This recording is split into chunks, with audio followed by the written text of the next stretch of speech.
Today we have the 2017 Audi Q2. This vehicle has done just over 53,000 miles. It has an automatic transmission and a petrol fuel type.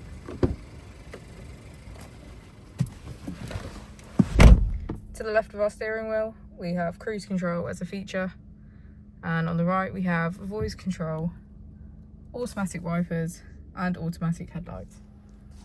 Moving onto our screen, we can access navigation, smartphone integration, radio and media.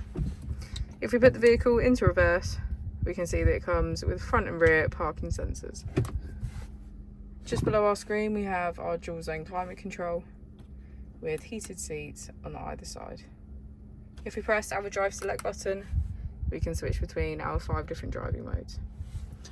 As we go into the back of the vehicle, we can see that all of our seats have a black leather trim.